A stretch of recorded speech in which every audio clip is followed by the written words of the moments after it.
미 국방성이 초비상사태에 돌입했습니다. 우리 딸들이 한국에서 나오질 않아요. 한국 주둔 미군 가족들의 절규에 워싱턴이 발칵 뒤집혔습니다. 엄마, 나 한국에서 행복해. 충격적인 건 이런 사례가 급증하고 있다는 겁니다. 북한의 미사일이 머리 위를 날아다니는 최전방에서 미군 여성들이 제대하고 한국 영주권을 줄줄이 신청하고 있습니다. 세계 최강국의 시민권을 포기하게 만든 한국의 비밀은 과연 무엇일까요? 그 경악할 실체를 지금 밝혀드립니다. 저는 올리비아 베넷입니다.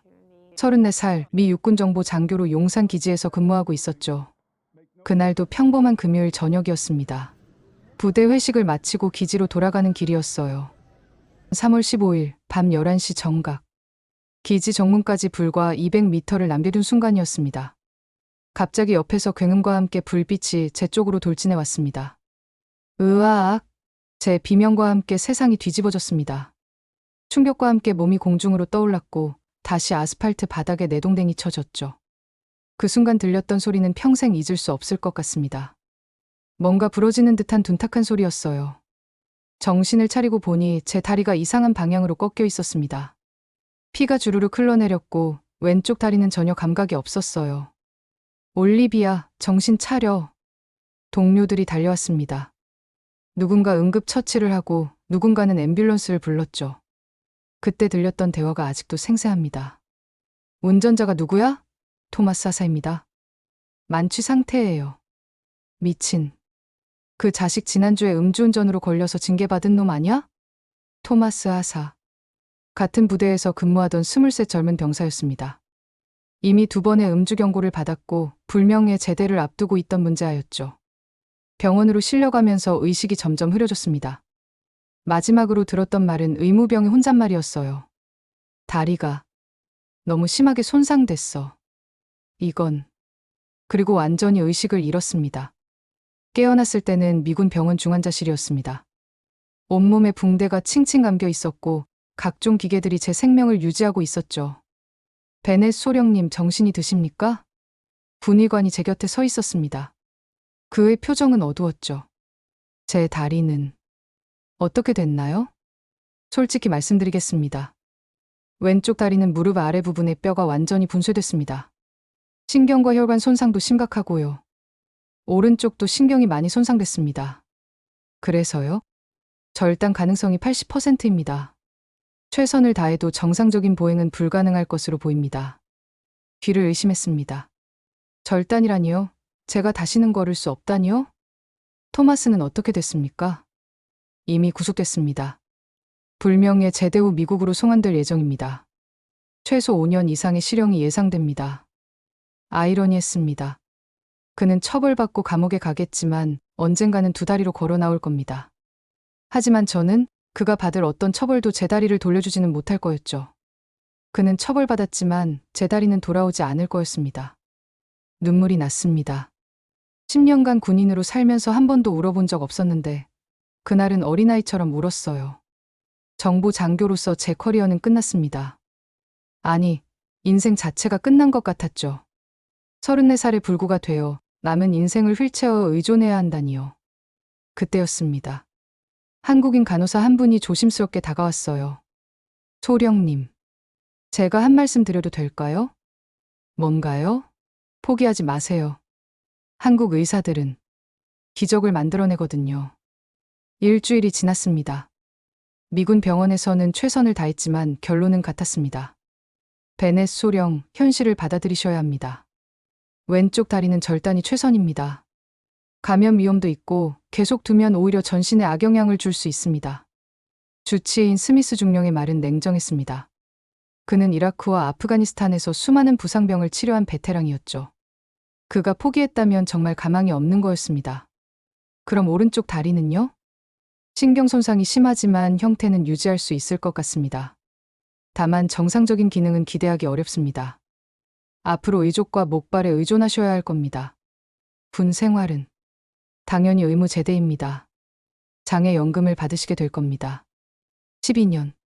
사관학교를 졸업하고 정보 장교가 되기까지 12년이 걸렸습니다.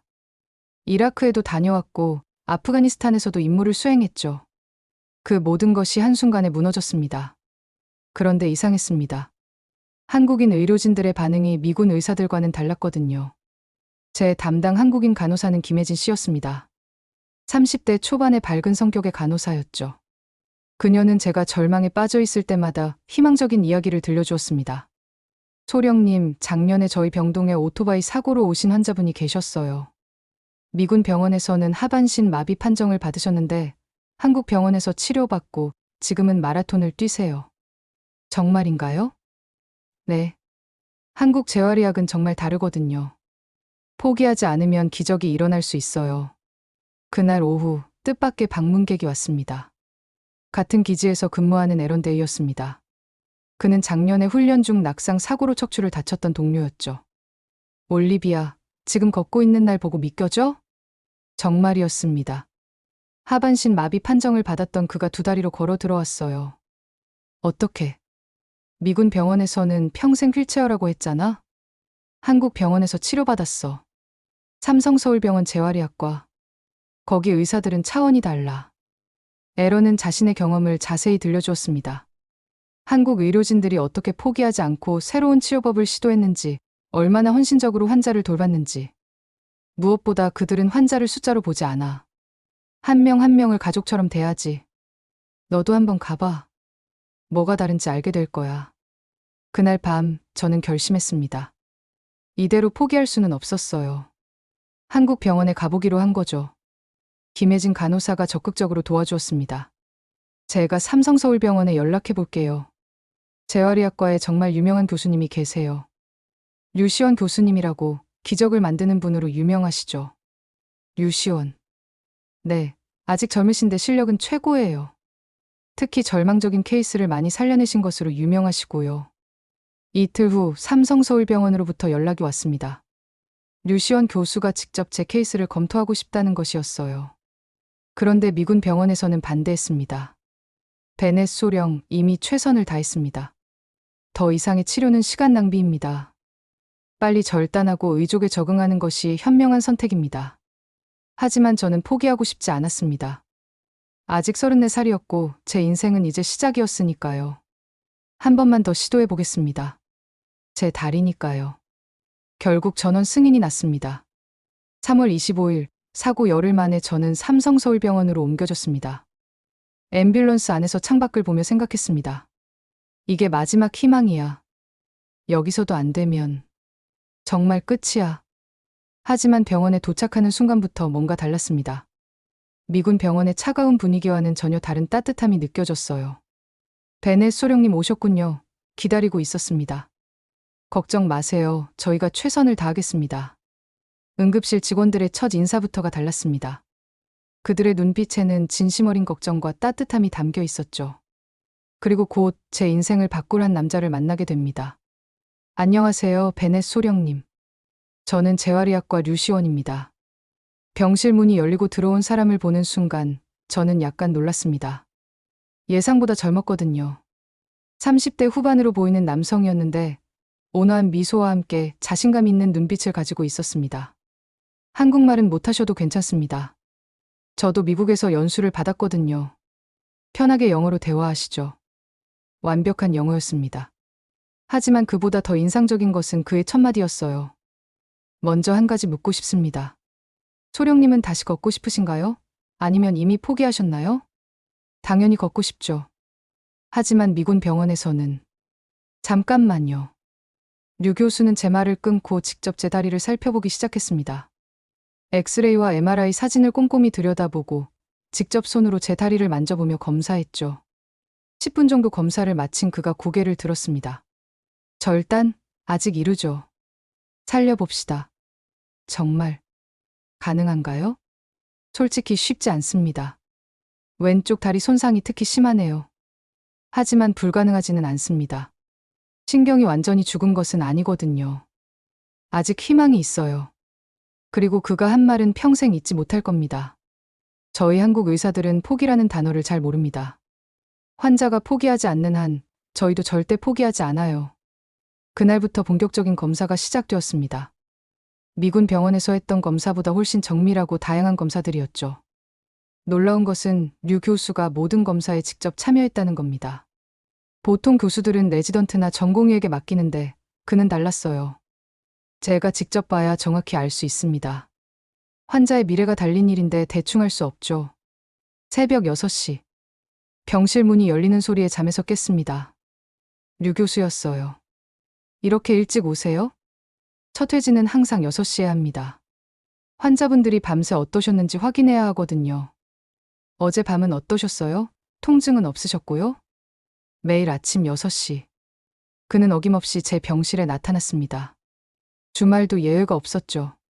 교수님, 주말인데 쉬셔도 되는데. 환자는 주말이 없는데 의사만 쉴 수는 없죠. 그리고 소령님 다리 상태가 매일 달라지고 있어요. 하루하루가 중요한 시기입니다. 그의 헌신적인 모습에 미군 병원과의 차이를 확실히 느꼈습니다. 그곳에서는 의사를 보기가 하늘의 별 따기였는데 여기서는 교수가 직접 매일 찾아왔으니까요.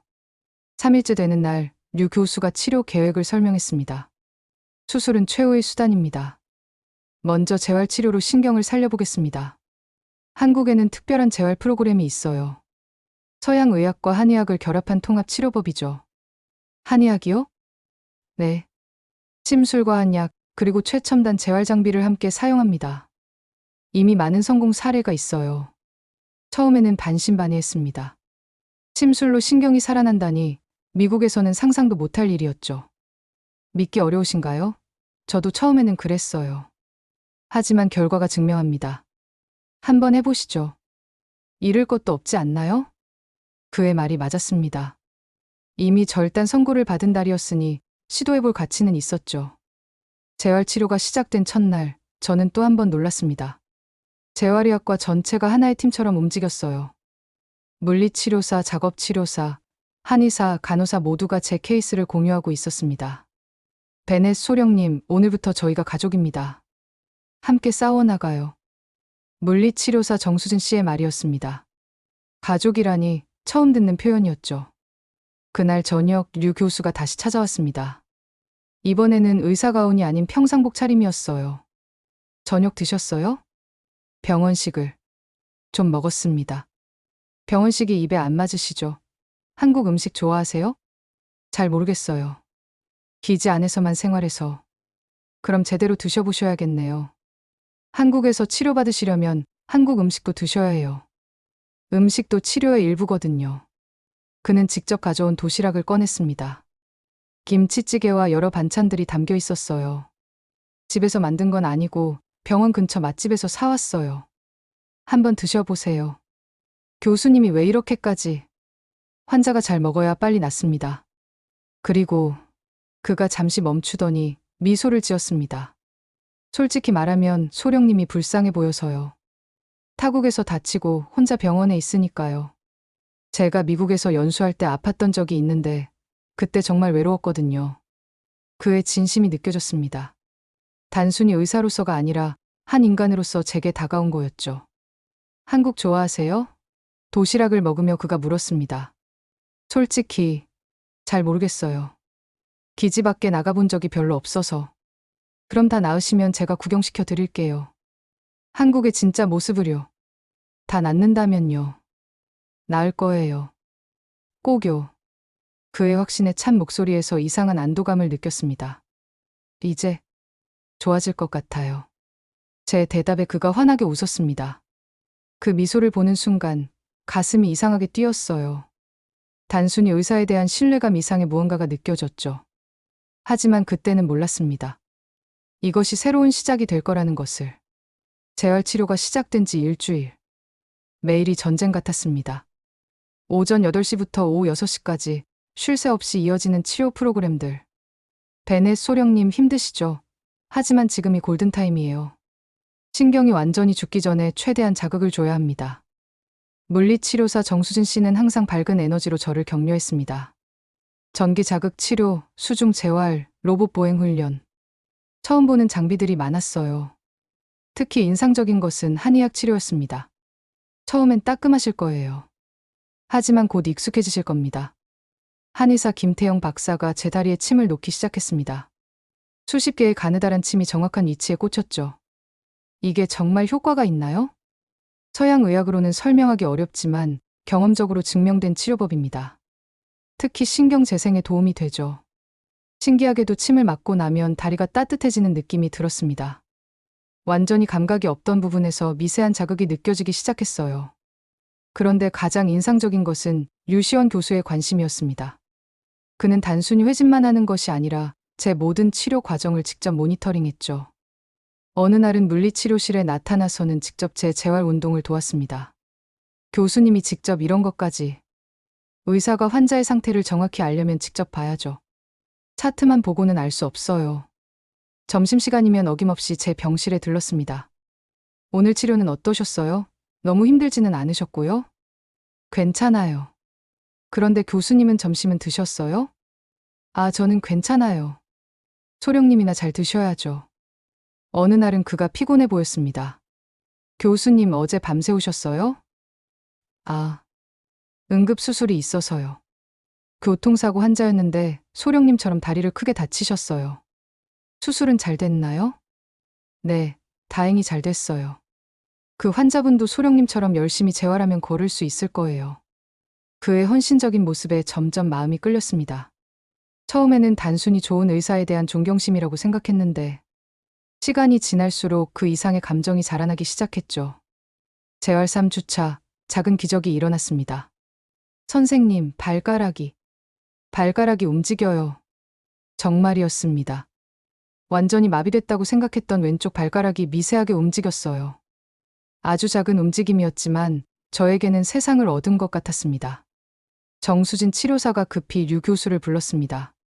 숨을 헐떡이며 달려온 그가 직접 확인했죠. 정말이네요. 대단해요, 소령님. 신경이 살아나기 시작했어요. 그는 마치 자기 일처럼 기뻐했습니다. 이제 시작이에요. 여기서 포기하지 않으면 더 많은 기적이 일어날 거예요. 그날 저녁 류 교수가 특별한 선물을 가져왔습니다. 축하드려요. 오늘은 특별한 날이니까. 작은 케이크였습니다. 첫걸음을 축하합니다라고 적혀 있었죠. 아직 걷지도 못하는데 발가락이 움직인 것도 첫걸음이에요. 모든 여정은 작은 한 걸음부터 시작하니까요.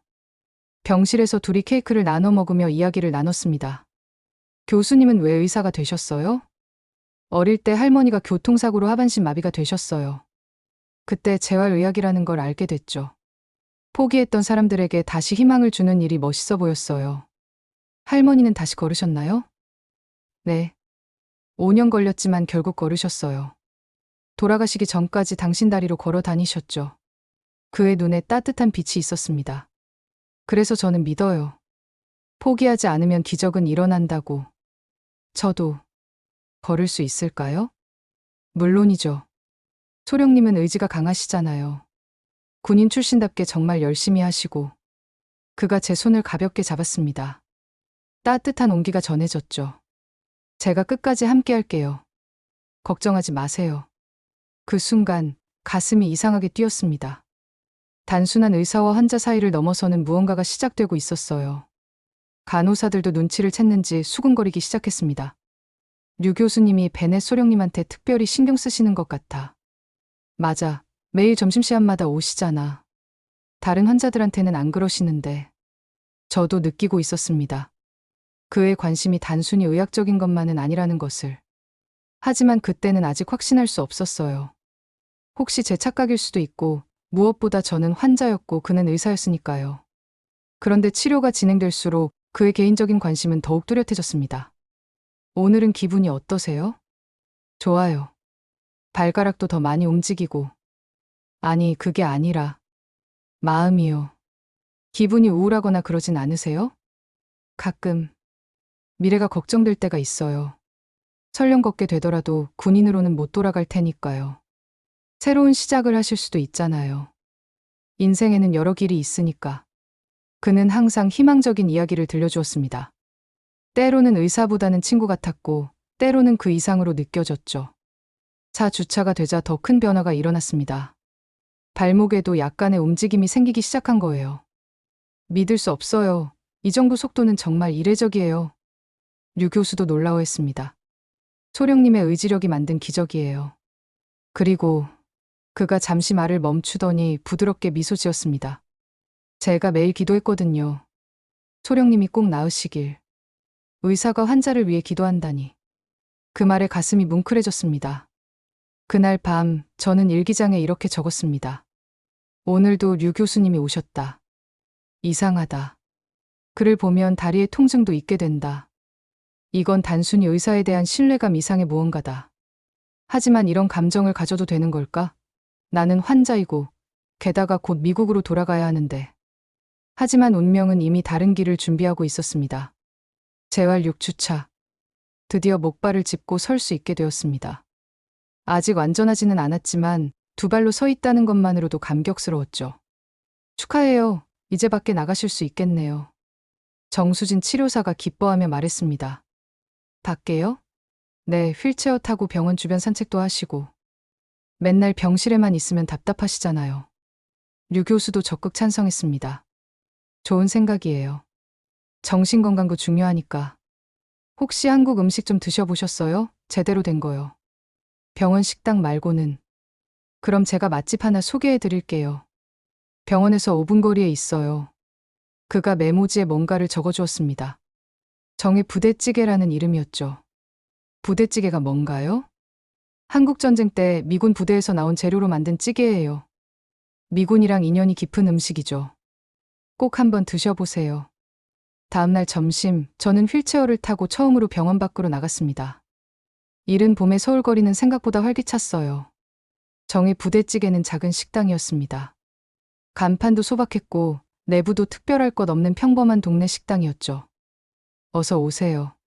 어머, 50대로 보이는 여사장님이 저를 보고 놀랐습니다. 미군 아가씨네, 어떻게 왔어? 밥 먹으러요. 한국말 조금 해요. 제 서툰 한국말에 사장님의 표정이 밝아졌습니다. 아이고, 한국말도 하네. 다쳤구나. 병원에 입원했어? 네, 삼성병원. 어머머, 많이 아팠겠네. 혼자 왔어? 네. 사장님은 저를 가장 좋은 자리로 안내했습니다. 그리고는 주방으로 들어가더니 잠시 후 김치며 깍두기며 반찬을 잔뜩 가져왔어요. 많이 먹어. 아픈 사람은 잘 먹어야 해. 부대찌개가 나왔습니다.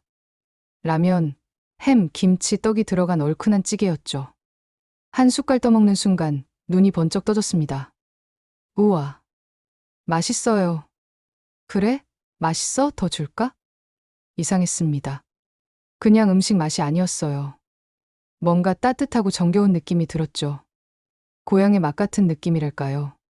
식사를 마치고 계산하려는데 사장님이 손을 저었습니다. 됐어. 아픈 사람한테 무슨 돈을 받아. 아니에요. 내야 해요. 다음에 다 나으면 그때 내. 자주 와. 우리 집 단골 할래? 그날 이후로 저는 일주일에 2~3번씩 그 식당에 갔습니다.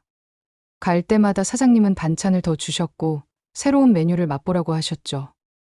오늘은 김치찌개 해봤어. 한번 먹어봐. 우리 미군 아가씨 왔네.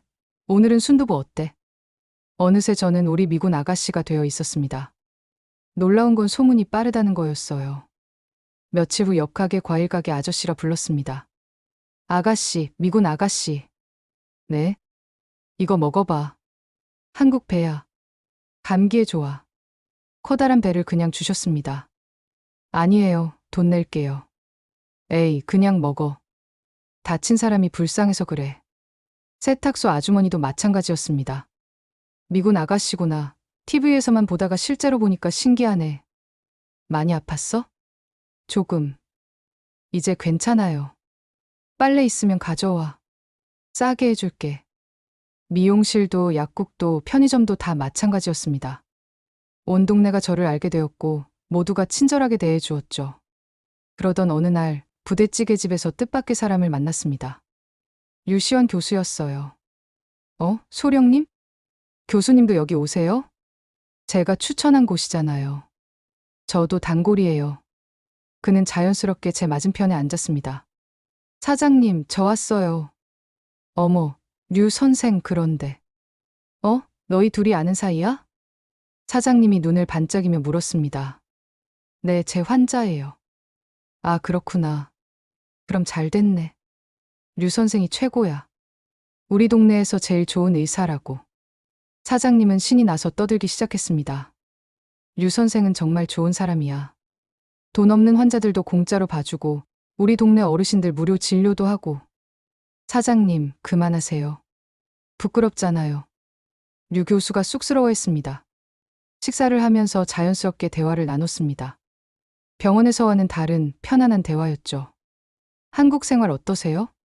좋아요. 특히 여기 사람들이 너무 따뜻해요.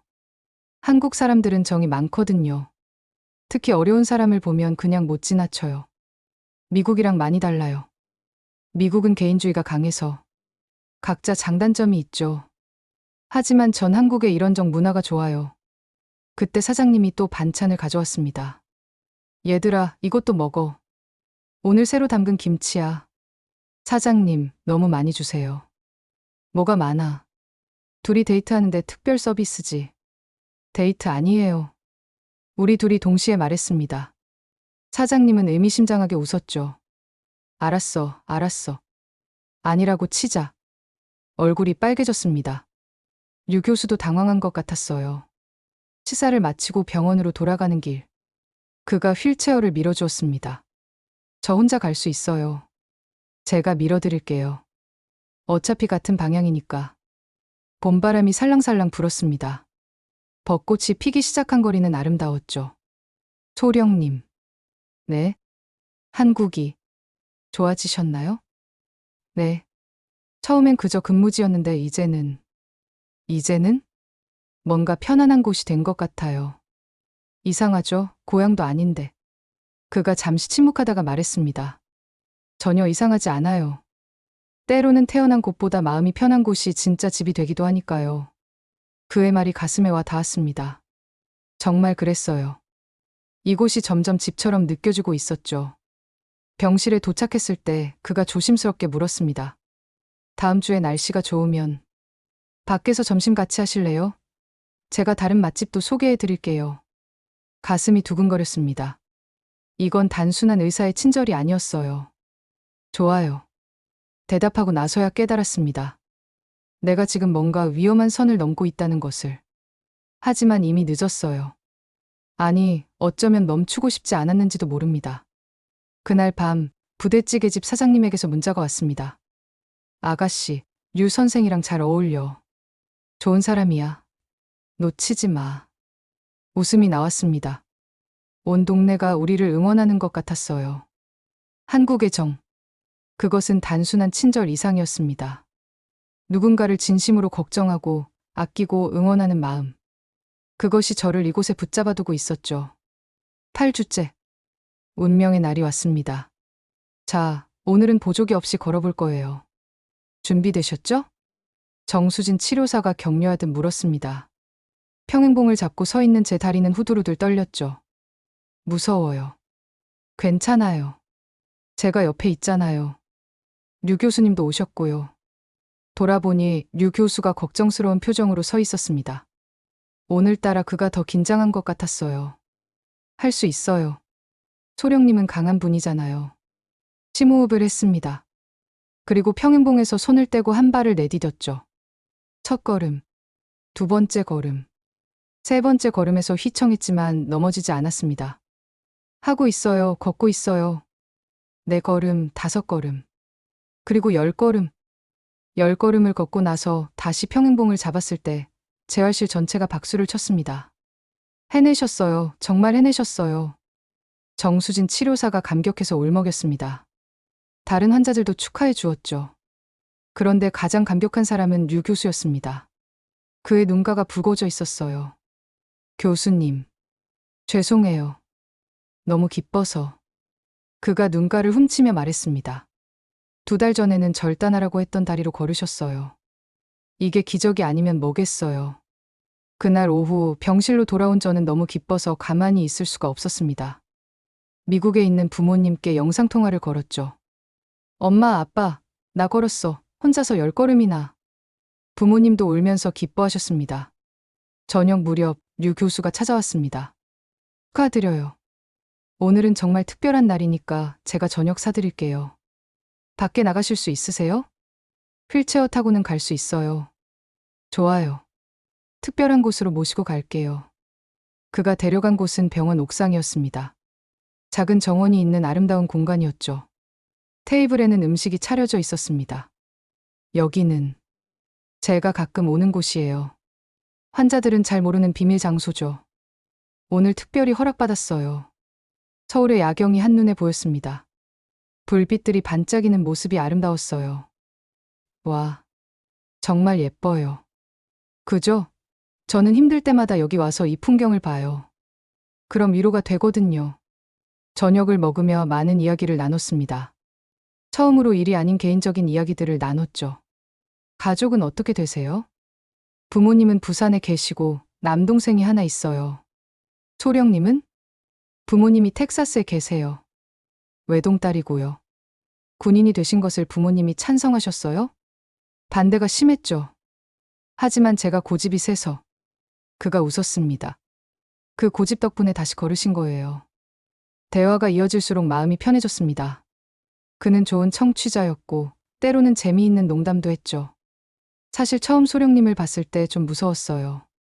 군인이잖아요. 그것도 미군.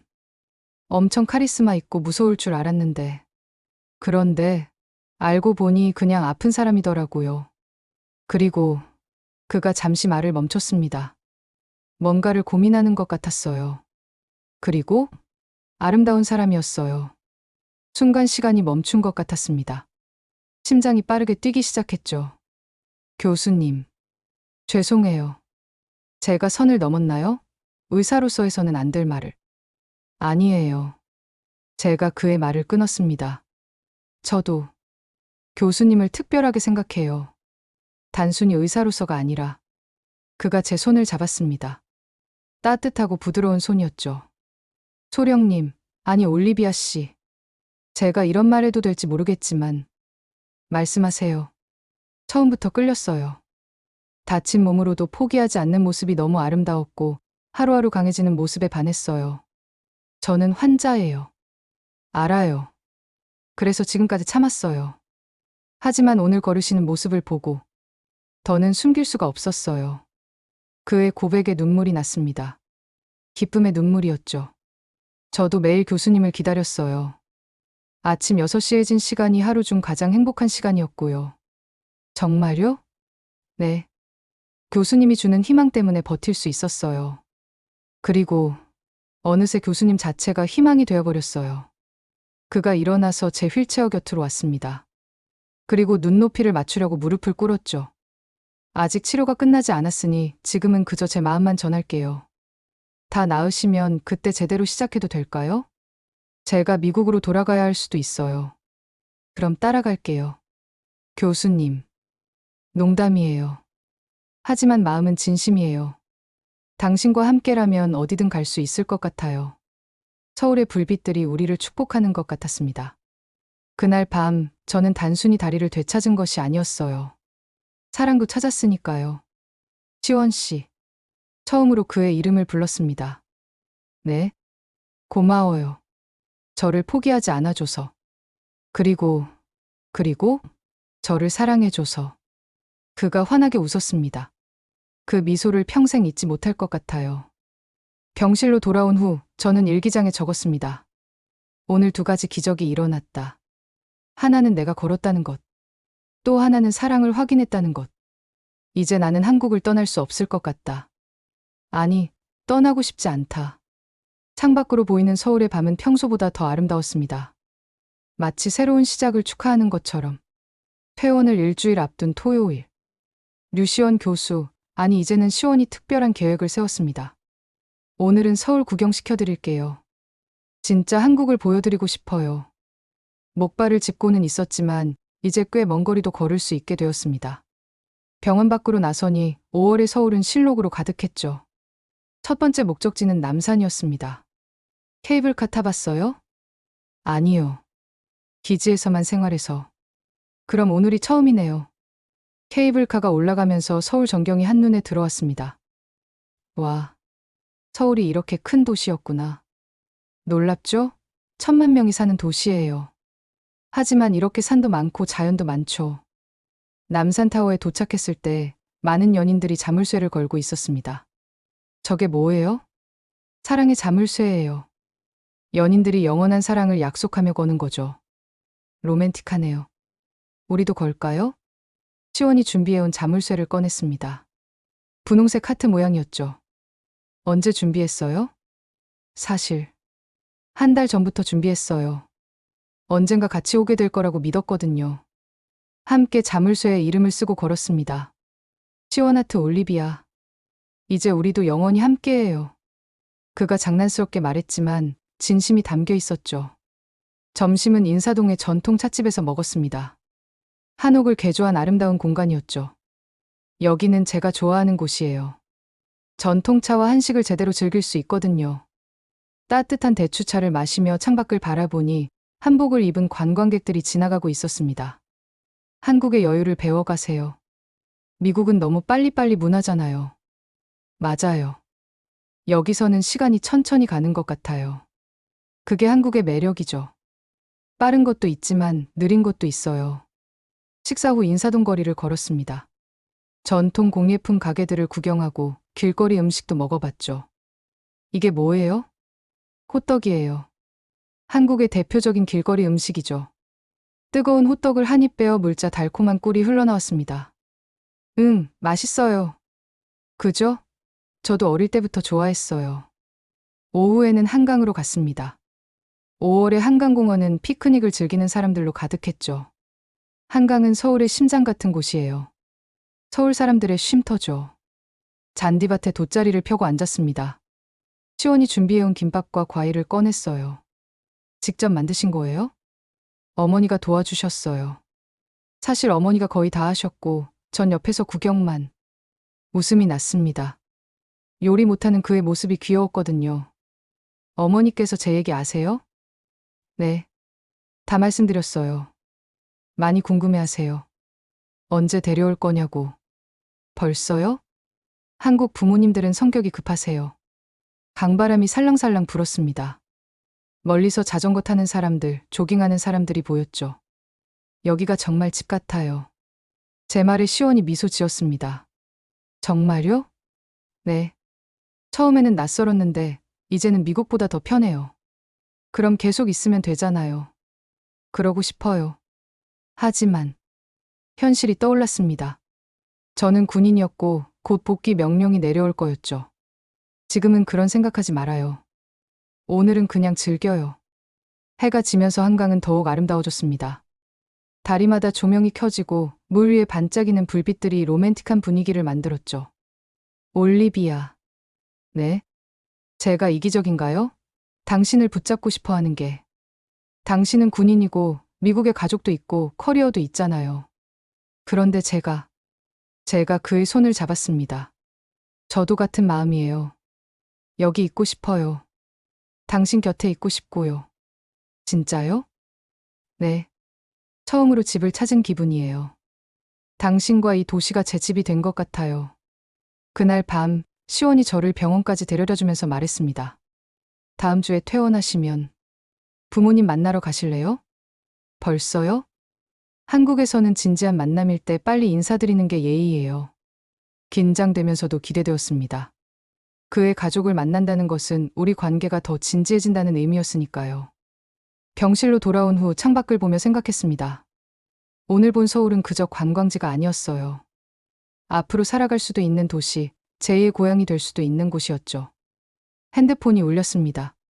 시원의 메시지였어요. 오늘 즐거웠어요. 당신과 함께한 서울이 더 아름다워 보였어요. 잘 자요. 답장을 보냈습니다. 저도요. 오늘이 제 인생 최고의 날 중 하나예요. 고마워요. 그리고 덧붙였습니다. 사랑해요. 처음으로 한국어로 쓴 사랑 고백이었습니다. 서툴렀지만 진심을 담았죠. 곧바로 답장이 왔습니다. 나도 사랑해요. 영원히. 그날 밤 저는 꿈을 꿨습니다. 한강이 보이는 작은 아파트에서 시원과 함께 사는 꿈을. 그리고 그 꿈이 현실이 되기를 간절히 바랐습니다. 퇴원 사흘 전. 시원이 특별한 제안을 했습니다. 우리 동네 시장에 가볼래요? 부모님 뵙기 전에 동네 분들께 먼저 인사드리는 게 좋을 것 같아서. 동네 시장이요? 네. 제가 어릴 때부터 다닌 곳이에요. 거기 상인분들이 다 저를 키워주셨죠. 망원시장은 생각보다 크고 활기찬 곳이었습니다. 토요일 오후라 사람들로 북적였죠. 시장 입구에 들어서자마자 과일 가게 아주머니가 시원을 발견했습니다. 어머, 시원이 왔네. 오랜만이야. 안녕하세요, 김 아주머니. 그런데, 아주머니의 시선이 제게로 향했습니다. 목발을 짚고 있는 외국인 여자와 함께 온 시원을 보며 눈이 휘둥그레졌죠. 이 아가씨는 누구야? 제 여자친구예요. 순간 시장이 술렁였습니다. 여자친구라는 단어가 마법의 주문처럼 퍼져나갔죠. 뭐, 시원이가 여자친구를? 어머, 외국인이네. 어머머, 이리 와봐. 순식간에 주변 가게 아주머니들이 모여들었습니다. 안녕하세요. 올리비아예요. 제가 서툰 한국어로 인사하자 아주머니들이 감탄했습니다. 어머, 한국말도 해. 예쁘기도 하지. 시원이가 복받았네. 떡집 할머니가 다가왔습니다. 아가씨, 어디 아픈 거야, 다리가? 네, 사고가 있었어요. 이제 거의 나았어요. 아이고, 고생했겠네. 시원이가 치료했어? 네, 시원 씨가 저를 살렸어요. 그 말에 할머니가 흐뭇하게 웃었습니다. 그래, 우리 시원이가 그렇지. 어릴 때부터 착한 아이였어. 반찬 가게 이모님이 갑자기 뭔가를 들고 왔습니다. 자, 이거 먹어봐. 김치야. 지금요? 그럼 우리 집 김치 맛을 봐야지. 시원이 여자친구면 곧 우리 식구인데. 김치를 한 입 먹고 맛있다고 하자 이모님이 신이 났습니다. 그래? 맛있어? 더 줄까?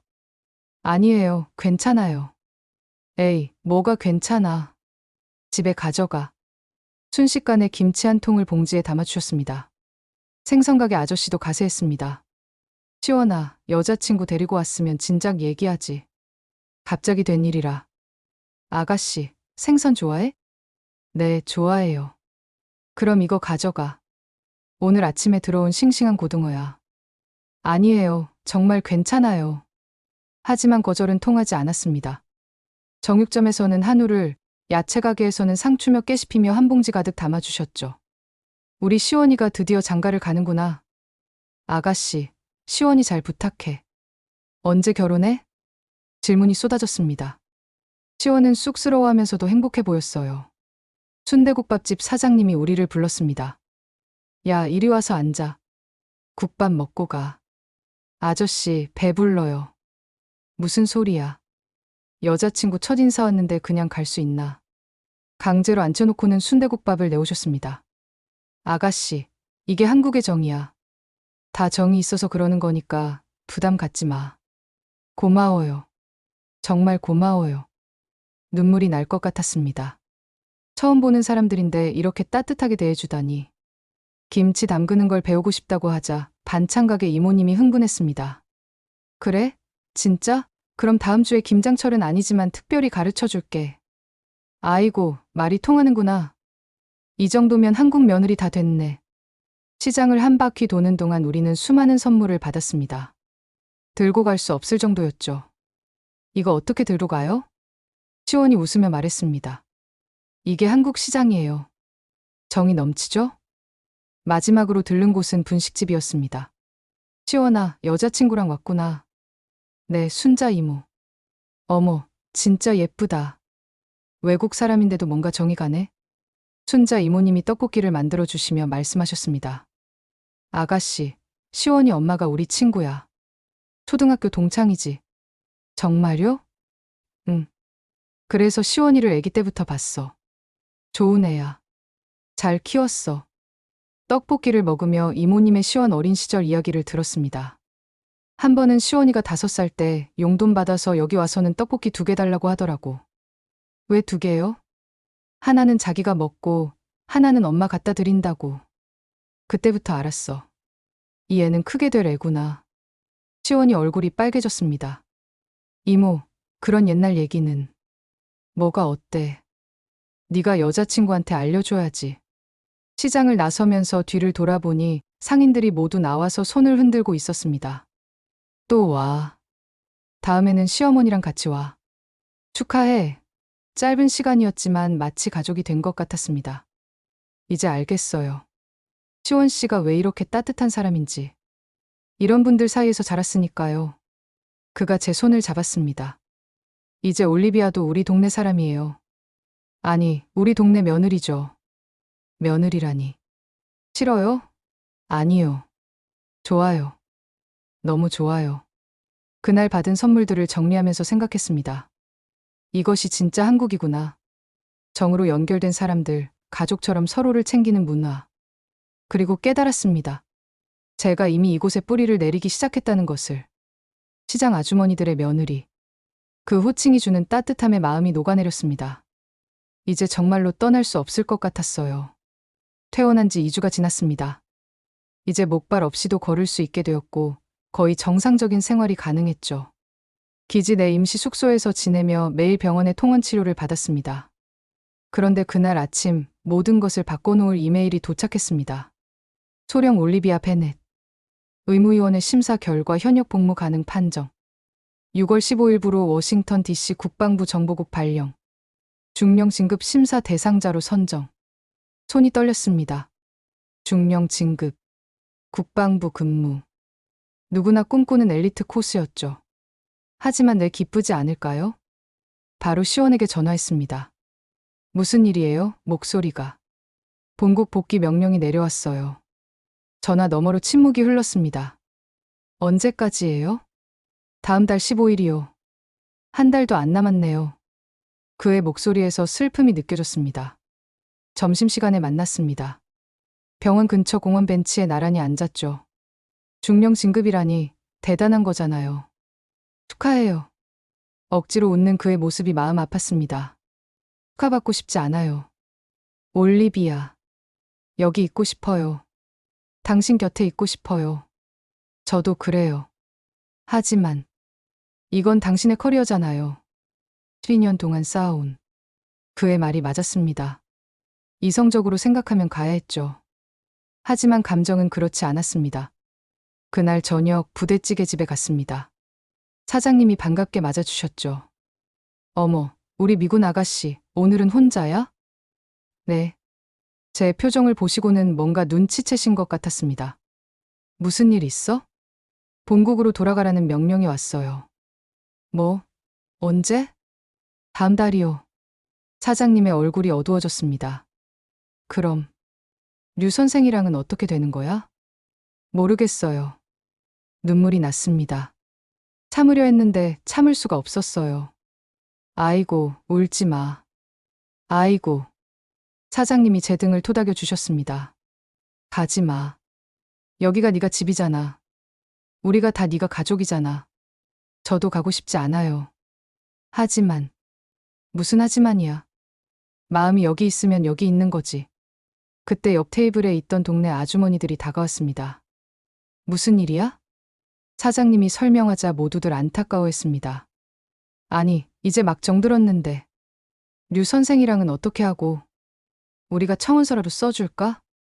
동네 사람들의 따뜻한 마음에 더 슬퍼졌습니다. 이런 정을 두고 어떻게 떠날 수 있을까요? 다음 날 시원의 부모님을 만났습니다. 원래는 즐거운 자리가 될 예정이었는데. 어머님, 아버님 안녕하세요. 어머, 정말 예쁘네. 시원이가 복을 받았구나. 시어머니가 될 뻔한 분은 따뜻하게 맞아주셨습니다. 식사를 하면서 어머니가 물으셨습니다. 언제 결혼할 생각이니? 시원과 제가 서로를 바라봤습니다. 사실 올리비아가 미국으로 돌아가야 할 것 같아요. 뭐? 분위기가 얼어붙었습니다. 상황을 설명하자 어머니가 단호하게 말씀하셨습니다. 그럼 시원이가 따라가면 되지. 어머니. 아니면 올리비아가 여기 남으면 되고. 방법은 얼마든지 있어. 아버지도 거들었습니다. 맞아. 요즘 세상의 거리가 뭐가 중요해. 중요한 건 마음이지. 시원의 부모님마저 절 붙잡으셨습니다. 집으로 돌아오는 길에 시원이 말했습니다. 진지하게 생각해봐요. 정말 가야만 하나요? 군인은 명령에 따라야 해요. 전역하면 안 돼요? 12년 경력을 버리라고요? 당신이 더 중요해요. 그의 진심의 마음이 흔들렸습니다. 그날 밤 잠을 이룰 수 없었습니다. 한쪽에는 12년간 쌓아온 군 경력과 밝은 미래가, 다른 한쪽에는 사랑하는 사람과 제2의 고향이 있었죠. 창밖을 보니 서울의 야경이 반짝이고 있었습니다. 이 모든 것을 두고 떠나야 한다니. 새벽 3시 시원에게서 메시지가 왔습니다. 잠 안 와요? 네. 시원 씨도요? 올리비아 생각하느라. 미안해요. 미안하긴요. 우리 같이 방법을 찾아봐요. 포기하지 말고. 그의 말에 조금 위로가 되었습니다. 하지만 과연 방법이 있을까요? 다음 날 아침 기지 사령관실로 호출을 받았습니다. 베넷 소령, 복귀 명령 받았죠? 네, 사령관님. 훌륭해요. 당신 같은 인재가 국방부에 가는 건 당연한 일이죠. 그런데 사령관이 잠시 말을 멈췄습니다. 표정이 왜 그래요? 기쁘지 않나요? 설마 한국에 남고 싶은 건가요? 제 침묵이 대답이었습니다. 사령관이 한숨을 쉬었습니다. 베넷 소령, 군인은 감정이 아닌 의무로 움직여야 해요. 알죠? 알고 있습니다. 일주일 시간을 줄게요. 진지하게 고민해보고 결정하세요. 하지만 기억하세요. 이런 기회는 다시 오지 않아요. 사령관실을 나오면서 더욱 혼란스러웠습니다. 의무와 사랑, 경력과 행복, 미국과 한국. 어느 것도 포기할 수 없는데 선택해야 하는 순간이 다가오고 있었습니다. 일주일의 시간. 매일이 고통스러웠습니다. 낮에는 병원에서 마지막 재활치료를 받고 저녁에는 시원과 시간을 보냈죠. 하지만 우리 사이에는 말하지 않은 긴장감이 흘렀습니다. 오늘은 뭐 먹고 싶어요? 아무거나요. 대화도 예전 같지 않았습니다. 서로 조심스러워했죠. 동료들의 반응은 극과 극이었습니다. 올리비아, 미쳤어? 중령 진급의 국방부 근무를 포기한다고? 제시카 대위가 믿을 수 없다는 표정으로 말했습니다. 한국 남자 때문에? 정신 차려. 이런 기회는 평생 한 번이야. 하지만 한국에서 사귄 친구 수지는 달랐습니다. 언니, 마음 가는 대로 해요. 후회 없도록. 쉽지 않아. 알아요. 하지만 10년 후에 뒤돌아봤을 때 뭘 후회할 것 같아요? 떠난 것 아니면 남은 것? 수지의 질문이 가슴에 박혔습니다. 어느 날 저녁 시장에 갔습니다. 이제 익숙해진 그곳에서 물건을 사면서 상인들과 인사를 나눴죠. 아가씨, 요즘 왜 그래? 얼굴이 어둡네. 과일 가게 아주머니가 걱정스럽게 물으셨습니다. 미국 돌아가야 할 것 같아요. 뭐? 왜? 군대에서 명령이. 소식은 금세 퍼졌습니다. 시장 상인들이 하나둘 모여들었죠. 안 돼. 이제 막 우리 식구 됐는데. 류 선생은 어떡하고. 우리가 편지라도 써줄까? 미군 사령관한테?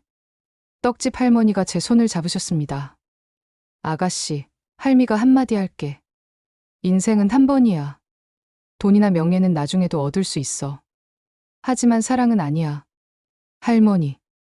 내가 젊었을 때 사랑하는 사람을 놓쳤어. 부모님이 반대해서. 지금도 후회해. 할머니의 눈에 눈물이 고였습니다. 그 사람이랑 살았으면 어땠을까 매일 생각해. 아가씨는 후회하지 마. 그날 밤 부대찌개집에서 사장님과 긴 대화를 나눴습니다. 언니, 제가 미국 사람이에요. 가족도 다 거기 있고. 그래서 마음은 어디 있는데? 마음이 여기 있으면 여기가 집이야. 국적이 뭐가 중요해. 하지만 제 경력은요? 경력? 그게 밥 먹여주나? 매일 아침 일어날 때 행복한 게 중요하지. 사장님의 말씀이 단순하지만 진리 같았습니다. 시원도 고민이 많았습니다. 올리비아가 가면 저도 미국에 갈 수 있어요. 병원 그만두고. 그럴 수 없어요. 여기 환자들은 어떡하고요. 당신이 더 중요해요. 시원 씨의 꿈을 포기하게 할 수 없어요. 우리는 서로를 위해 희생하려 했지만 그것도 쉽지 않았습니다. 기지로 돌아와서 룸메이트 사라와 이야기했습니다. 사라, 너라면 어떻게 할 것 같아? 글쎄, 어려운 질문이네. 하지만 난 알아. 네가 이미 마음 정했잖아. 무슨 소리야? 네가 눈을 봐. 이미 한국에 있잖아. 몸만 여기 있고. 사라의 말이 맞았습니다. 이미 마음은 정해져 있었는지도 모릅니다. D-Day 3일 전 부모님과 영상통화를 했습니다. 올리비아, 이제 곧 집에 오는구나. 엄마의 기대에 찬 목소리가 들렸습니다. 엄마, 아빠, 사실 할 말이 있어요. 부모님께 모든 것을 털어놨습니다. 한국에서의 일들, 시원과의 만남, 그리고 제 고민까지. 긴 침묵 후 아빠가 먼저 말씀하셨습니다. 올리비아, 네가 행복한 게 가장 중요해. 아빠, 우리도 너를 보고 싶지만 네가 진정으로 행복한 곳에 있기를 바라. 엄마도 덧붙였습니다. 그 청년이 널 다시 걷게 해줬다면 좋은 사람일 거야. 우리도 만나보고 싶구나. 부모님의 이해에 눈물이 났습니다. 그날 밤 한강을 걸었습니다. 시원과 함께 처음 왔던 그곳에서. 시원 씨. 네? 제가 만약 여기 남는다면. 그의 눈이 빛났습니다. 정말요? 아직 결정한 건 아니지만 가능성을 생각하고 있어요. 시원이 저를 꼭 안았습니다. 고마워요. 이런 고민을 해줘서. 미안해요. 쉽게 결정하지 못해서. 미안하긴요. 충분히 고민해요. 인생이 걸린 일인데. 디데이 이틀 전. 책상 위에는 2개의 서류가 놓여 있었습니다. 하나는 복귀 명령서. 하나는 전역 신청서. 펜을 들었다 놨다를 반복했습니다. 창밖을 보니 서울의 아침이 밝아오고 있었습니다. 이 도시의 아침을 얼마나 더 볼 수 있을까요? 핸드폰이 울렸습니다. 시원의 메시지였습니다. 오늘도 좋은 하루 되세요. 무슨 결정을 하든 응원할게요. 사랑해요. 메시지를 읽으며 미소가 지어졌습니다. 그리고 깨달았죠. 이미 답은 정해져 있었다는 것을. 디데이 전날 아침. 저는 깨끗이 다린 군복을 입고 사령관실로 향했습니다. 손에는 봉투 하나가 들려 있었죠. 들어오세요. 사령관실에 들어서자 존슨 대령이 서류를 검토하고 있었습니다. 베넷 소령 결정했나요? 네, 사령관님. 저는 봉투를 책상 위에 올려놓았습니다. 사령관이 봉투를 열어 서류를 확인했습니다. 그의 표정이 굳어졌죠. 전역 신청서. 정말입니까? 네. 신중히 고민한 결과입니다. 이유를 들을 수 있을까요? 심호흡을 하고 말했습니다. 한국이 제 집이 되었습니다. 여기서 새로운 삶을 시작하고 싶습니다. 12년 경력을 버리고요. 버리는 게 아닙니다. 새로운 시작입니다. 사령관이 한숨을 쉬었습니다. 후회하지 않겠습니까? 후회하지 않을 자신이 있습니다. 오히려 떠난다면 평생 후회할 것 같습니다. 긴 침묵이 흘렀습니다. 베넷 소령, 당신은 훌륭한 장교였습니다. 아쉽지만 당신의 결정을 존중하겠습니다. 감사합니다, 사령관님. 공식적으로는 3개월 후 저녁입니다. 그동안 후임자 인수인계를 부탁합니다. 알겠습니다. 사령관실을 나오면서 어깨가 가벼워졌습니다. 10년간 짊어졌던 무거운 짐을 내려놓은 기분이었죠. 바로 시원에게 전화했습니다. 여보세요? 시원 씨, 저 결정했어요. 남을 거예요. 여기 남을 거예요. 전화 너머로 침묵이 흘렀습니다. 그리고 정말이에요, 정말? 네. 전역 신청서 냈어요. 올리비아. 그의 목소리에 눈물이 섞여 있었습니다. 지금 어디예요? 지금 바로 갈게요. 30분 후 병원 앞에서 만났습니다. 시원은 숨을 헐떡이며 달려왔죠. 정말 남는 거예요? 네. 이제 갈 곳이 없어요. 책임져야 해요. 그가 저를 들어 올려 빙글빙글 돌렸습니다. 사랑해요. 정말 사랑해요. 나도 사랑해요. 주변 사람들이 쳐다봤지만 상관없었습니다. 우리는 그저 행복했으니까요. 그날 오후 부대찌개 집에 갔습니다. 사장님. 어머, 왜 이렇게 신났어? 저 안 가요. 한국에 남기로 했어요. 사장님이 숟가락을 떨어뜨렸습니다. 진짜? 진짜야? 네, 전역하고 여기서 살 거예요. 아이고, 이 집 경사 났네. 야, 다들 와봐. 우리 미군 아가씨가 안 간대. 순식간에 소문이 퍼졌습니다. 동네 사람들이 하나둘 모여들었죠. 정말? 우리랑 계속 있는 거야? 그럼 류 선생이랑 결혼하는 거야? 아이고, 잘했어. 정말 잘했어. 축하가 쏟아졌습니다. 떡집 할머니가 떡을 한 상자 가져오셨고, 과일 가게 아저씨는 과일 바구니를, 정육점 사장님은 한우 세트를 주셨죠. 이제 진짜 우리 동네 사람이네. 축하해. 잘 결정했어. 시장 사람들의 축하를 받으며 느꼈습니다. 이곳이 진짜 제 집이라는 것을. 저녁 시원의 부모님 댁으로 초대받았습니다. 어머님, 아버님. 아이고, 우리 며느리. 시어머니가 저를 꼭 안아주셨습니다. 잘 결정했어. 정말 잘했어. 고맙습니다. 잘 부탁드려요. 부탁은 무슨. 이제 가족인데.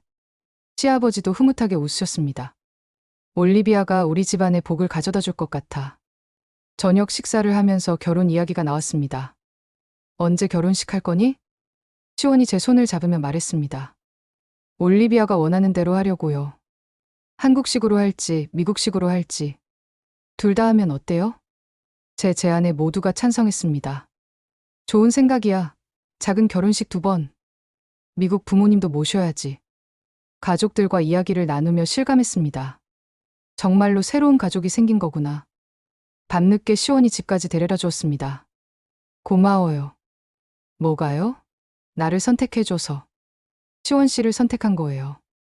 한국을 선택하고 새로운 삶을 선택한 거고요. 그가 무릎을 꿇었습니다. 그리고 주머니에서 뭔가를 꺼냈죠. 이제 공식적으로 할 수 있겠네요. 작은 상자를 열자 반지가 반짝였습니다. 올리비아 베넷, 저와 결혼해 주시겠습니까? 네. 망설임 없이 대답했습니다. 그가 반지를 끼워 주었습니다. 완벽하게 맞았죠. 사실 2달 전에 샀어요. 당신이 꼭 남을 거라고 믿었거든요. 어떻게 그렇게 확신했어요? 당신이 부대찌개 먹으면서 행복해하는 걸 봤거든요. 그때 알았어요. 이 사람은 이미 한국 사람이 됐구나. 웃음이 터졌습니다. 부대찌개가 운명을 결정했다니. 사랑해요, 시원 씨. 저도 사랑해요. 영원히. 그날 밤 일기장에 적었습니다. 오늘 나는 인생에서 가장 용감한 선택을 했다. 안정적인 미래 대신 불확실한 사랑을 선택했다. 하지만 후회는 없다. 오히려 가슴이 벅차오른다. 12년간의 군 생활이 끝나고 새로운 인생이 시작된다. 한국에서 사랑하는 사람과 함께 따뜻한 사람들 속에서. 이것이 진짜 용기가 아닐까. 남들이 정해준 길이 아닌 내 마음이 원하는 길을 가는 것. 창밖을 보니 서울의 야경이 축하해주듯 반짝이고 있었습니다. 이제 이 도시는 잠시 머무는 곳이 아닌 영원히 살아갈 나의 집이 되었습니다. 10월 10일. 완연한 가을, 저희 결혼식이 열렸습니다. 신부 입장. 한복을 곱게 차려입고 입장하는 순간 하객들의 탄성이 들렸습니다. 어머, 한복이 저렇게 잘 어울려? 외국인 맞아? 완전 한국 사람 같은데. 붉은 치마 저고리와 노리개, 그리고 족두리까지. 완벽한 한복 차림이었죠. 시어머니가 직접 골라주신 것이었습니다. 주례는 특별한 분이 맡아주셨습니다. 바로 부대찌개집 사장님이었죠. 여러분, 제가 이 2사람의 인연을 잘 압니다. 부대찌개 한 그릇으로 시작된 사랑이죠. 하객들이 웃었습니다.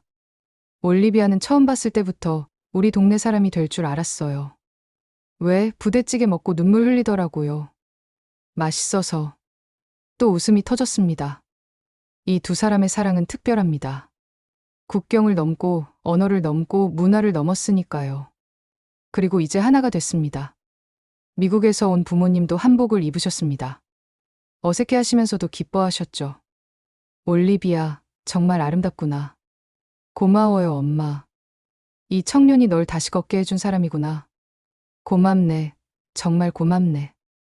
아빠가 시원의 손을 꼭 잡으며 말했습니다. 피로연은 그야말로 동네 잔치였습니다. 시장 상인들이 모두 오셨고 병원 의료진들, 부대 동료들까지. 정말 많은 사람들이 축하해 주었죠. 우리 미군 아가씨가 진짜 한국 며느리가 됐네. 이제 김치도 담그고 된장찌개도 끓이고 해야지. 걱정 마. 내가 다 가르쳐 줄게. 아주머니들의 약속이 쏟아졌습니다. 특별한 순간이 있었습니다. 제가 마이크를 잡고 한국어로 인사를 했을 때였죠. 여러분, 정말 감사합니다. 저는 사고로 한국에 왔지만 사랑으로 한국에 남게 되었습니다. 여러분이 제게 보여준 정 덕분입니다. 이제 저도 진짜 한국 사람이 되어서 받은 사랑을 돌려드리고 싶습니다. 많은 분들이 눈물을 훔치셨습니다. 한 달 후, 저는 새로운 직장을 구했습니다. 용산 기지 내 한국문화교류센터의 상담사로 일하게 된 것이죠. 한국에 새로 오는 미군들과 가족들을 돕는 일이었습니다. 안녕하세요. 저는 올리비아 류입니다. 여러분의 한국 생활을 도와드릴게요. 첫 출근 날 신기하게 쳐다보는 사람들이 많았습니다. 한국 이름이세요? 아니요, 미국인이에요. 하지만 이제 한국이 제 집이에요. 제 이야기를 들은 사람들은 모두 놀라워했죠. 대단하시네요. 사랑 때문에 모든 걸 포기하시다니. 포기가 아니에요. 선택이죠. 더 행복한 삶을 선택한 거예요. 일은 보람 있었습니다. 새로운 미군 가족들에게 한국의 좋은 점을 알려주고 문화 차이로 힘들어하는 사람들을 도왔죠. 한국 병원 정말 믿을 만한가요? 제가 살아있는 증거예요. 한국 의료진이 저를 살렸어요. 한국 음식이 너무 매워요. 처음엔 다 그래요. 하지만 곧 김치 없으면 못 살게 될 거예요. 주말에는 시원과 함께 의료 봉사를 다녔습니다. 여보, 이쪽 할머니 먼저 봐줘요. 알았어요. 올리비아는 통역 부탁해요. 다문화 가정이나 외국인 노동자들을 위한 무료 진료였죠. 제가 통역을 맡았습니다. 미국 아주머니가 영어로 고맙다고 말했습니다. 드시는 약은 하루 3번 드세요. 영어, 한국어를 오가며 사람들을 도왔습니다. 어느 날 특별한 전화가 왔습니다. 여보, 나야. 지금 병원 와볼래? 무슨 일이에요? 그냥 와봐. 급한 건 아니고. 병원에 도착하니 시원이 기다리고 있었습니다. 이상하게 들떠 보였죠. 뭔데 그래요? 따라와봐. 재활의학과로 가니 휠체어를 탄 젊은 미군이 있었습니다. 이분이 제 아내 올리비아입니다. 그녀도 제 환자였죠라고 영어로 말했습니다. 정말요? 지금은 걸을 수 있네요 라고 그가 말했습니다. 그 미군 병사는 훈련 중 다쳐서 하반신 마비 진단을 받았다고 했습니다. 미군 병원에서는 포기하라고 했는데 당신 이야기를 듣고 여기 왔어요. 잘 오셨어요. 류 교수님이 최고예요. 저를 걷게 해주신 분이에요. 희망을 잃었던 병사의 눈에 빛이 돌아왔습니다. 정말 다시 걸을 수 있을까요? 포기하지 마세요. 저도 걸을 수 없다고 했지만 지금 이렇게 서 있잖아요. 그날 이후로 비슷한 상황의 환자들이 저를 찾아왔습니다. 제 이야기가 그들에게 희망이 되었죠. 집으로 돌아오는 길, 시원이 말했습니다. 당신이 있어서 정말 다행이에요. 환자들에게 희망을 주잖아요. 시원 씨가 준 희망을 나눠주는 것뿐이에요. 우리 참 좋은 팀이네요. 최고의 팀이죠. 어느덧 계절이 바뀌었습니다. 첫눈이 내리던 날, 저는 깨달았습니다. 이제 정말로 한국인이 되었다는 것을. 김장하는 법을 배웠고 된장찌개도 끓일 수 있게 되었습니다. 시댁 제사 때는 전을 부치고 명절에는 한복을 입고 세배를 드렸죠. 아이고, 우리 며느리가 한국 사람보다 더 한국 사람이야. 시어머니의 칭찬에 뿌듯했습니다. 하지만 가장 큰 변화는 마음이었습니다. 이제 미국은 그리운 고향이지만 한국이 진짜 집이 되었으니까요. 매일 아침 일어나서 창밖을 보면 서울의 풍경이 보입니다. 그리고 옆에는 사랑하는 남편이 있죠. 좋은 아침이에요. 좋은 아침. 오늘도 행복한 하루 되길. 평범한 일상이지만 그 안에 특별한 행복이 있습니다. 전역 명령서가 아닌 결혼증명서를 선택한 것. 그것이 제 인생 최고의 결정이었습니다. 결혼 1년 후 저희 역할은 더욱 확대되었습니다. 유상담사님, 이번에 새로운 스미스 병장 가족인데요. 아이가 한국 학교 적응을 힘들어해요. 제가 만나볼게요. 한국문화교류센터에서의 제 일은 단순한 통역을 넘어섰습니다. 문화의 다리 역할을 하게 된 거죠. 스미스 부인, 걱정 마세요. 저도 처음엔 적응이 힘들었어요. 정말요? 유상담사님도요? 그럼요. 하지만 한국 사람들의 따뜻함을 알게 되면 달라질 거예요. 제 경험을 나누며 그들을 도왔습니다.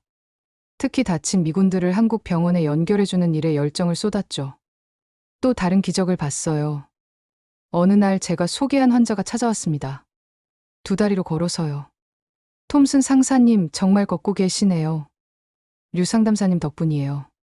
한국 병원을 소개해주지 않았다면 그는 낙하산 사고로 척추를 다쳐 미국에서는 영구 마비 판정을 받았던 사람이었습니다. 제 아내가 꼭 감사 인사를 드리래요. 남편을 돌려주셔서 고맙다고. 저야말로 감사하죠. 또 한 분이 기적을 경험하셨으니까요. 이런 사례가 쌓이면서 저는 기적의 전도사라는 별명을 얻었습니다. 주말마다 시원과 함께하는 의료 봉사도 계속되었습니다. 여보, 오늘은 필리핀 분들이 많이 오셨네요. 그러게. 올리비아가 따갈로그어도 할 줄 알면 좋을 텐데. 배워볼까요? 다문화 가정을 돕다 보니 더 많은 언어를 배우고 싶어졌습니다. 그러던 어느 날 특별한 제안을 받았습니다. 유상담사님, 한미 의료 교류 프로그램을 만들면 어떨까요? 기지 사령관의 제안이었습니다. 구체적으로 어떤 프로그램인가요? 양국 의료진이 서로 배우고 협력하는 거죠. 유상담사님이 코디네이터가 되어주시면 좋겠습니다. 흥미로운 제안이었습니다. 시원과 상의한 결과 프로그램을 시작하기로 했습니다. 첫 프로그램은 대성공이었습니다. 미군 의료진이 한국의 재활치료 기술을 배우고 한국 의료진은 미군의 응급처치 시스템을 배웠죠. 정말 놀라워요. 한국 재활 기술이 이렇게 발전했다니 라고 미군 의사가 말했습니다. 미군의 골든아워 시스템도 정말 인상적이에요. 서로에게 배우며 발전하는 모습이 보기 좋았습니다. 부대찌개집은 여전히 제 안식처였습니다. 우리 올리비아 왔네. 요즘 너무 바빠서 얼굴 보기 힘들어. 죄송해요, 사장님. 일이 많아서. 뭐가 죄송해. 좋은 일 하는 거잖아. 자랑스러워. 동네 사람들도 변함없이 따뜻했습니다. 미군 아가씨. 아니, 이제 류 선생 부인이지? 아직도 미군 아가씨가 편해요. 맞아. 우리한텐 영원한 미군 아가씨야. 시장을 다니며 장을 보는 것도 이제는 자연스러운 일상이 되었습니다. 올리비아, 오늘은 뭐 해 먹을 거야? 김치찌개요. 이제 저도 잘 끓여요. 정말? 우리가 가르쳐 준 게 엊그제 같은데. 1년 사이 많은 것이 변했지만 변하지 않은 것도 있었습니다. 바로 한국 사람들의 정이었죠. 어느 날 저녁, 시원과 한강을 걸으며 이야기했습니다. 여보, 우리도 그만. 아기를 가지면 어떨까요? 정말요? 올리비아가 준비됐어요? 네. 이제 완전히 정착했으니까요. 우리 아이가 이곳에서 자라면 좋겠어요. 시원이 제 손을 꼭 잡았습니다. 좋아요. 우리 아이는 정말 특별할 거예요. 두 나라의 사랑을 받고 자랄 테니까. 그로부터 몇 달 후. 여보, 여보. 왜 그래요? 무슨 일이에요? 임신이에요. 우리 아기가 생겼어요. 시원이 저를 안고 빙글빙글 돌았습니다. 정말? 정말이에요? 네. 병원에서 확인했어요. 그날은 축제였습니다. 양가 부모님께 전화드리고 동네 사람들에게도 알렸죠. 뭐, 우리 미군 아가씨가 임신했다고? 부대찌개집 사장님이 놀라서 국자를 떨어뜨렸습니다. 아이고, 경사 났네. 동네 경사야. 소식은 금세 퍼졌습니다. 올리비아가 임신했대. 정말? 아이고, 축하해야지. 이제 진짜 한국 엄마 되는구나. 시장 상인들의 축하가 쏟아졌습니다. 과일 가게 아주머니는 임신부는 과일 많이 먹어야 해라며 매일 신선한 과일을 챙겨주셨고, 반찬 가게 이모님은 입덧할 때 먹으라며 깍두기를 특별히 담가주셨죠. 너무 감사해요. 이렇게 많이 받아도 되나요? 뭔 소리야. 우리 동네에서 태어날 아기인데 다 같이 키우는 거지. 한국의 공동체 문화를 또 한 번 느꼈습니다. 시원은 예비 아빠가 되면서 더욱 살뜰했습니다. 올리비아, 무거운 거 들지 마요. 이 정도는 괜찮아요. 안 돼요. 내가 할게요. 매일 아침 태교 음악을 틀어주고 저녁에는 뱃속 아기에게 책을 읽어주었죠. 아가야, 아빠야. 오늘은 무슨 이야기를 들려줄까? 한국 전래동화 어때요? 좋아요. 흥부와 놀부부터 시작할까? 한국과 미국의 동화를 번갈아 읽어주며 우리는 아기를 기다렸습니다. 임신 5개월 성별을 알게 되었습니다. 아들이에요. 아들이라니. 시부모님은 뛸듯이 기뻐하셨습니다. 손자구나. 우리 집안의 대가 끊기지 않겠네. 미국 부모님도 화상통화로 축하해 주셨습니다. 손자라니 빨리 만나고 싶구나 라고 영어로 말씀하셨습니다. 아기가 태어나면 한국으로 오세요. 양쪽 할아버지 할머니를 다 만나야죠. 문화교류센터에서는 임신한 저를 배려해 주셨습니다. 유상담사님, 무리하지 마세요. 산모가 건강해야 아기도 건강하죠. 하지만 저는 할 수 있는 한계 속 일했습니다. 특히 한미 의료 교류 프로그램은 더욱 확대되었죠. 이번에는 산부인과 교류도 추가하면 어떨까요? 좋은 생각이에요. 미군 가족 중에 임신부들도 많으니까요. 제 임신 경험이 프로그램 개발에도 도움이 되었습니다. 어느 날 특별한 환자가 찾아왔습니다. 혹시 올리비아 베넷이었던 분 맞으세요? 네, 맞아요. 이제는 올리비아 류예요. 저예요. 사라 김 작년에 통역 도와주셨던. 알고 보니 제가 도왔던 한국계 미군의 부인이었습니다. 남편이 완전히 회복했어요. 선생님 덕분이에요. 정말 다행이네요. 저도 이제 한국에 정착하기로 했어요. 선생님처럼요. 또 한 명의 사람이 한국의 매력에 빠진 것이었죠. 임신 8개월이 되자 베이비 샤워 파티가 열렸습니다. 놀랍게도 주최는 시장 상인들이었습니다. 우리가 준비했어. 부대찌개 집에 모인 수많은 사람들. 병원 동료들, 기지 동료들, 동네 사람들이 모두 와주었습니다. 우리 올리비아 아들을 위해 선물이 산더미처럼 쌓였습니다. 한복 베넷저고리부터 미군 베이비 용품까지 두 문화가 어우러진 선물들이었죠. 이 아이는 정말 축복받았네요. 시원이 감동해서 말했습니다. 두 나라의 사랑을 듬뿍 받고 태어날 거예요. 떡집 할머니가 특별히 준비한 수수팥떡을 나눠주시며 말씀하셨습니다. 이 아이는 우리 동네 보물이야. 다 같이 잘 키우자고. 모두가 고개를 끄덕였습니다. 파티가 끝날 무렵 저는 일어나 인사했습니다. 여러분, 정말 감사합니다. 3년 전 다리를 다쳐 한국에 왔을 때는 상상도 못했어요. 이렇게 많은 사랑을 받고 가족을 이루고 아이까지 갖게 될 줄은. 목이 메었습니다. 한국은 저에게 다리를 돌려주었을 뿐 아니라 새로운 인생을 주었어요. 우리 아이도 여러분의 사랑 속에서 자라길 바랍니다. 박수가 쏟아졌습니다. 많은 사람들이 눈물을 닦았죠. 만삭이 되어가는 배를 쓰다듬으며 생각했습니다. 이 아이는 정말 특별할 거라고. 한국과 미국 두 문화의 다리가 될 거라고. 그리고 무엇보다 사랑으로 가득한 곳에서 자랄 거라고. 올해 봄. 벚꽃이 만개한 4월의 어느 날. 응애, 응애. 우렁찬 울음소리가 분만실에 울려 퍼졌습니다. 축하합니다. 건강한 아들이에요. 여보, 우리 아기예요. 시원이 감격해서 울었습니다. 아기를 품에 안은 순간 세상의 모든 행복이 제 것인 듯 했습니다. 안녕, 사랑하는 우리 아가. 엄마야. 한국 이름은 류한솔, 미국 이름은 다니엘 류로 지었습니다. 한솔은 큰 소나무처럼 굳건하게 자라라는 의미였죠. 병실은 축하 인파로 가득했습니다.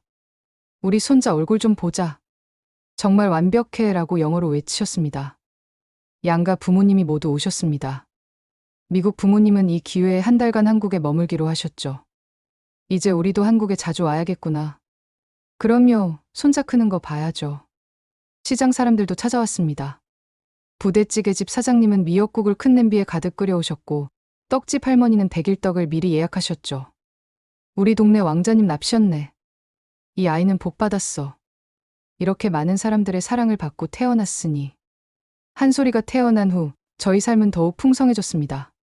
낮에는 문화교류센터에서 일하고 저녁에는 가족과 함께하는 평범하지만 특별한 일상이었죠. 한솔아, 이리 와. 할머니가 김치 먹여줄게. 어머님, 아직 이유식도 시작 안 했어요. 조금만, 국물만 찍어서. 시어머니의 한국식 육아법과 미국 엄마의 육아 조언 사이에서 균형을 찾아가며 아이를 키웠습니다. 한솔이가 첫걸음을 뗀 날을 잊을 수 없습니다. 부대찌개 집에서였죠. 어머, 한솔이가 걸어. 사장님의 외침에 모두가 뛰어나왔습니다.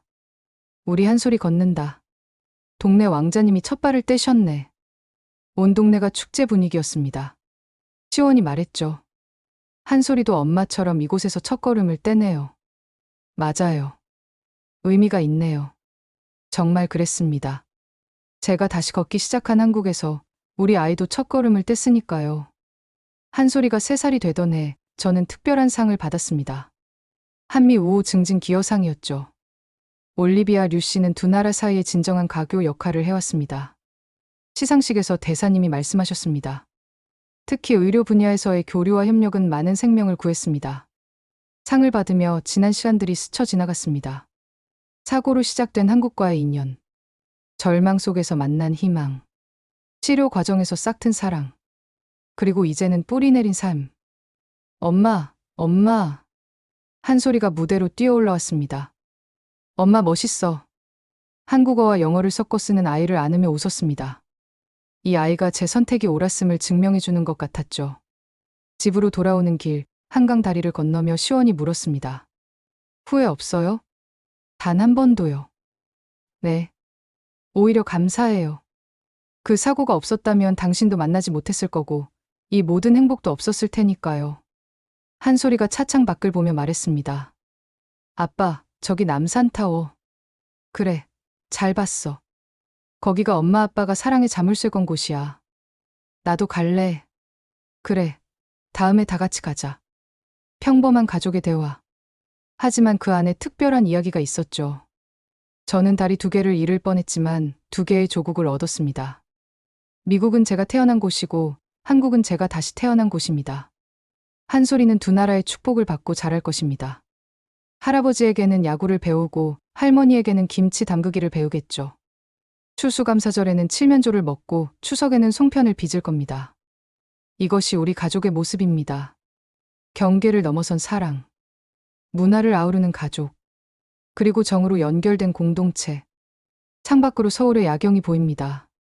5년 전 처음 봤을 때와는 다른 느낌이죠. 이제 이곳은 그저 아름다운 도시가 아닙니다. 제 아이가 자랄 고향이고 제가 숨쉬는 삶의 터전입니다. 여보, 내일 부대찌개집 갈까요?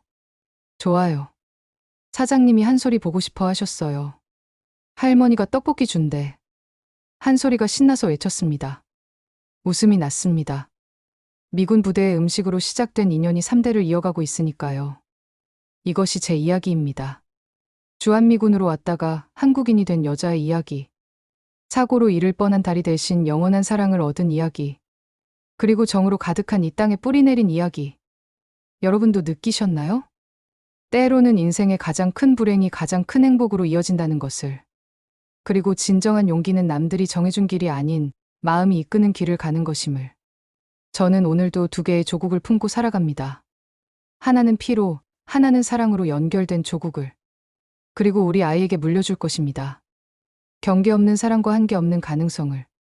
이것이 한국이 제게 가르쳐준 것들입니다. 감사합니다, 한국. 사랑합니다, 나의 두 조국. 그리고 이 글을 읽는 모든 분들께 전합니다. 당신의 선택을 믿으세요. 당신의 사랑을 따르세요.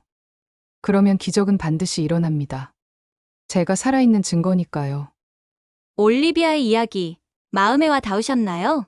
두 다리를 잃을 뻔한 미군 장교가 발견한 것. 한국엔 단순한 치료가 아닌 진짜 치유가 있었습니다. 중령 진급도, 워싱턴 근무도 포기했지만 그녀는 더 큰 것을 얻었습니다. 부대찌개 한 그릇에 담긴 정, 그리고 사랑하는 가족을. 때론 가장 큰 불행이 가장 큰 축복의 시작입니다. 여러분도 한국에서 경험한 특별한 순간이 있다면 댓글로 들려주세요. 이 감동을 나누고 싶다면 구독, 좋아요, 공유 부탁드립니다. 누군가에겐 희망이 될 수 있으니까요. 지금까지 원더풀 해외 사연이었습니다. 감사합니다.